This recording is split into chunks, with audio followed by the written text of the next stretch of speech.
Ether and epoxide के chapter में हमने कर ली थी कुछ रिएक्शंस। आज हम करते हैं कुछ और chemical reactions of ether and epoxide. हमने कर ली थी कि उसकी एक्टिविटी कैसी होती है। पिछले लेक्चर में मैंने बताया था कि ईथर्स बहुत उदासीन होते हैं और उनकी रिएक्शंस बहुत स्लो होती हैं। तो आज हम कुछ इसकी ऐसी रिएक्शंस लेते हैं जो कि ईथर के लिए काफ़ी अच्छी रिएक्शन है, यूजफुल रिएक्शन है ईथर के अंदर, और ये है जी सेल मेथड। इसको कहते हैं हम जी सेल मेथड। और ये रिएक्शन इसलिए इम्पॉर्टेंट है कि हमको ईथर और एस्टर इनके एस्टिमेशन के लिए हम ये जी सेल मेथड काम में लेते हैं। जी सेल एक साइंटिस्ट का नाम था जिन्होंने इसको सबसे पहले डिस्कवर किया। इस मेथड में हम ईथर की रिएक्शन कराते हैं। ईथर प्लस हम हेलोजन एसिड्स लेते हैं, हेलोजन एसिड के साथ इसकी रिएक्शन कराते हैं। अब हेलोजन एसिड कौन कौन से होते हैं? जैसे हमने लिया HI, फिर लिया हमने HBr और HCl। तो ये सब हेलोजन एसिड्स हैं। इसमें रिएक्टिविटी सबसे ज़्यादा होती है हाइड्रोजन आयोडाइड की, फिर हाइड्रोजन ब्रोमाइड की, और फिर HCl की। यानी कि HI सबसे ज़्यादा रिएक्टिव है और HCl इस रिएक्शन के प्रति सबसे कम रिएक्टिव है। हम मान लीजिए लेते हैं डाइएथाइल ether C2H5O C2H5। Reaction condition अलग अलग हो सकती है। मान लीजिए हमने इसकी HI की रिएक्शन के साथ रिएक्शन कराई और टेम्परेचर बिल्कुल नॉर्मल रखा, या फिर हम इसको कह सकते हैं ठंडा रखा।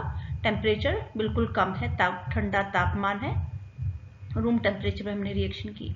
तो ये रिएक्शन बहुत स्लो होगी, स्लो स्टेप होगी, बहुत धीरे धीरे धीरे रिएक्शन होगी। और यहाँ पर ये हमको मिलेगा, ये इस तरह से यहाँ पर ये क्लीवेज हो जाएगा। कार्बन और ऑक्सीजन के बीच का जो बॉन्ड है वो बॉन्ड टूट जाएगा, क्लीवेज हो जाएगा उसके अंदर, या उसको हम कहते हैं विदलन हो जाएगा। और विदलन होने के बाद ये बॉन्ड टूट जाएगा और यहाँ पर हमको मिलेगा C2H5O, जिसको हम अलग से दिखा सकते हैं। ये C2H5O यहाँ से सेपरेट हो जाएगा और ये H के साथ रिएक्शन करके, क्योंकि इसके ऊपर ऑक्सीजन के ऊपर नेगेटिव चार्ज आ जाएगा और इस वाले कार्बन पर पॉजिटिव चार्ज आ जाएगा, तो इस C2H5O इस H के साथ रिएक्शन करके बनाएगा C2H5OH प्लस हमको मिलेगा ये वाला C2H5, ये अलग हो जाएगा रेडिकल, क्योंकि इसके ऊपर पॉजिटिव चार्ज है और यहाँ पर इसके ऊपर नेगेटिव चार्ज है।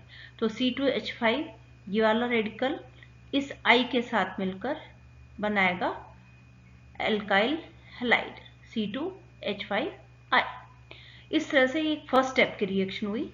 दिस इज फर्स्ट स्टेप की रिएक्शन है, पहले पद की रिएक्शन है। सेकेंड स्टेप में ये HI के एक और मॉलिक्यूल के साथ रिएक्शन करेगा और HI के एक और मॉलिक्यूल के साथ रिएक्शन होगी अब की बार, और हमको मिलेगा C2H5O, ये और ये वाटर बना देगा। C2H5 ये I के साथ रिएक्शन करेगा और इन दोनों की रिएक्शन होगी, C2H5 और इसकी रिएक्शन होगी, और C2H5I और ये H और ये OH, ये वाटर मॉलिक्यूल बना देगी OH, ये H, ये बना देगा H2O और हो जाएगी रिएक्शन C2H5I। तो ये सेकेंड स्टेप की रिएक्शन, ये सेकेंड स्टेप की रिएक्शन है।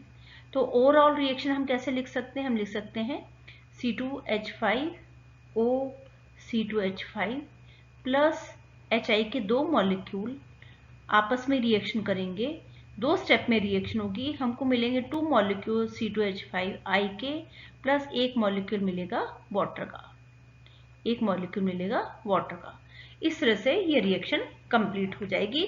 इसको हम कहते हैं जी सेल रिएक्शन, और ये एक इंपॉर्टेंट रिएक्शन है। क्यों इंपॉर्टेंट रिएक्शन है? क्योंकि यहाँ पर एस्टर का परिमापन करते हैं।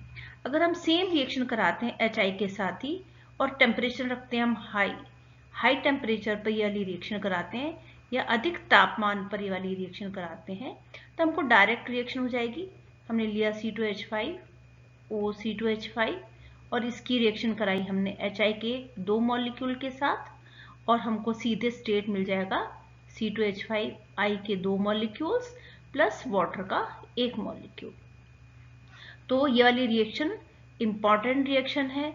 HI के साथ जब हमने टेम्परेचर हाई रखा है तो क्या रिएक्शन होती है, और तब हमको एल्काइल हैलाइड या एल्काइल आयोडाइड मिलता है, वाटर का एक मॉलिक्यूल मिलता है। अगर हम ठंडे टेम्परेचर पे या कम तापमान पर रिएक्शन कराते हैं तो रिएक्शन 2 स्टेप में होती है। पहली रिएक्शन में अल्काइल हैलाइड और अल्कोहल प्राप्त होता है और दूसरी रिएक्शन के अंदर हमको अल्काइल हैलाइड के दूसरा मॉलिक्यूल प्लस वाटर प्राप्त होता है। ये रिएक्शन होगी ये सारी रिएक्शन कहलाती है क्लीवेज वाली रिएक्शन। क्लीवेज यानी यहाँ पर कार्बन और ऑक्सीजन के बीच का बॉन्ड तोड़ दिया है हमने और उसके बाद प्रोडक्ट हमको प्राप्त हुआ है।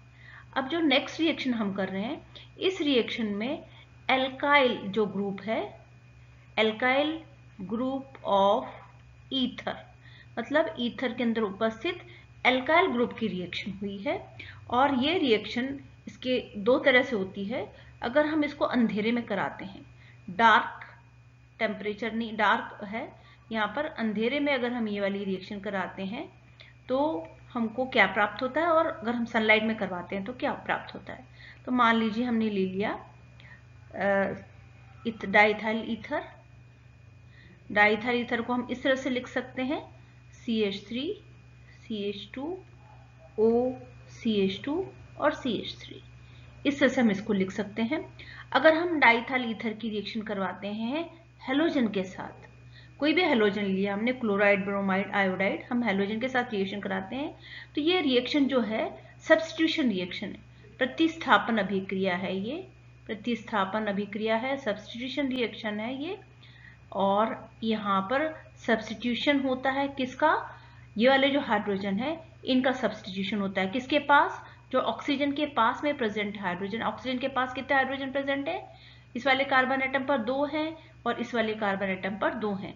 तो ये जो हाइड्रोजन है, ये वाले जो हाइड्रोजन है, ये हाइड्रोजन एक एक करके इस Cl से रिप्लेस हो जाते हैं। ये H यहाँ से निकलता है, इस Cl के साथ रिएक्शन करके HCl बनाता है। एक H यहाँ से निकलता है, इस Cl के साथ मिलकर HCl बनाता है। इस तरह से चेन रिएक्शन होती है।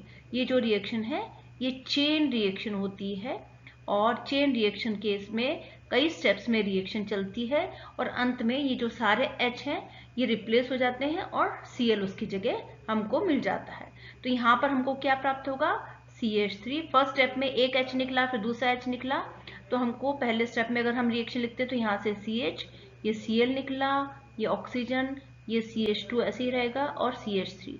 सेकेंड स्टेप में वापस रिएक्शन होगी इसके अंदर और हमको मिलेगा ये CH3 CH Cl O CHCl और CH3।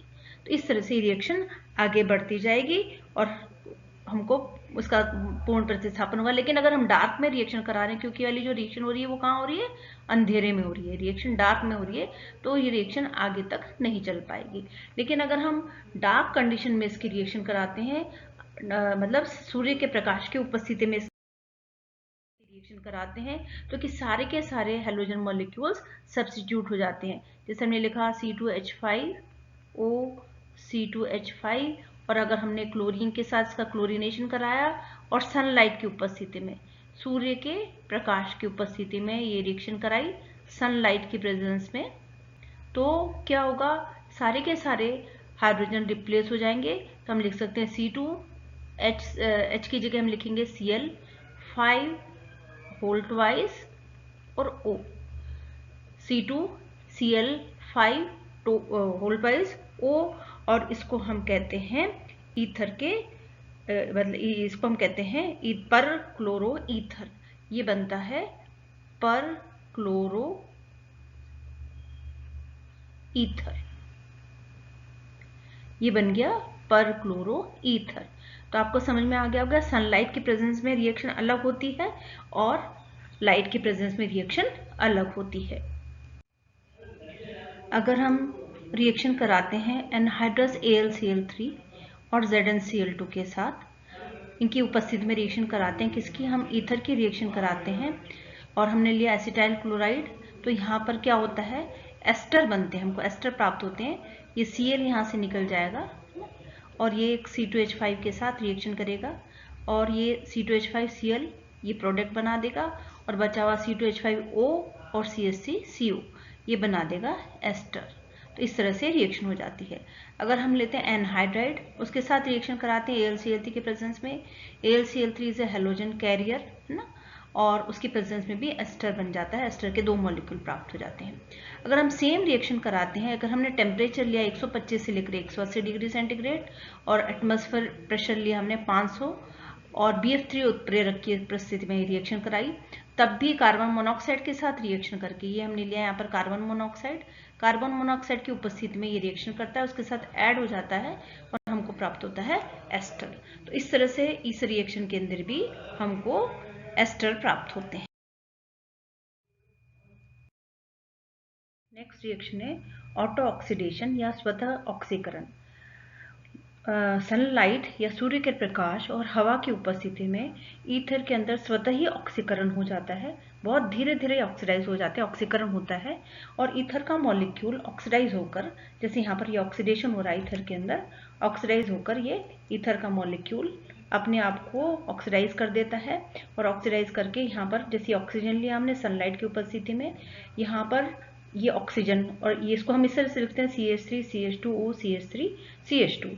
तो यहाँ पर ये जो CH2 मॉलिक्यूल है, ये इस कार्बन और इस ऑक्सीजन के, इस कार्बन और इस हाइड्रोजन के बीच में ये ऑक्सीजन मॉलिक्यूल ऐड हो जाता है। तो लिखिए आप, देखिए आप, CH और ये H है, CH2 का H, और इसके बीच में ये ऑक्सीजन मॉलिक्यूल आ गया है, ये ऑक्सीजन मॉलिक्यूल इसके बीच में ये ऐड हो गया, ये ऑक्सीजन मॉलिक्यूल यहाँ पर ऐड हो गया है और इस तरह से इसने परऑक्साइड बना लिया है। तो ये बन जाएगा ईथर परऑक्साइड। और ईथर परऑक्साइड बहुत विस्फोटककारी होते हैं। अगर हम ईथर की बॉटल के अंदर का धीरे धीरे अगर ऑक्सीडेशन हो गया और हम बॉटल अचानक खोलते हैं तो उसमें विस्फोट हो सकता है। तो इसको चेक करने के लिए हम इसके अंदर, ईथर के अंदर यूज करने से पहले हम उसके अंदर थोड़ा सा फेरस अमोनियम सल्फेट और पोटेशियम थायोसाइनेट डालते हैं। तो अगर वो रेड कलर का आ जाता है, डार्क रेड कलर का आ जाता है, दैट मीन्स यहाँ पर ईथर परऑक्साइड की उपस्थिति है, तब हम उसको रिड्यूस कर देते हैं, मतलब जो ऑक्सीडाइज हुआ है उसको हम रिडक्शन करके फिर हम इसको यूज करते हैं।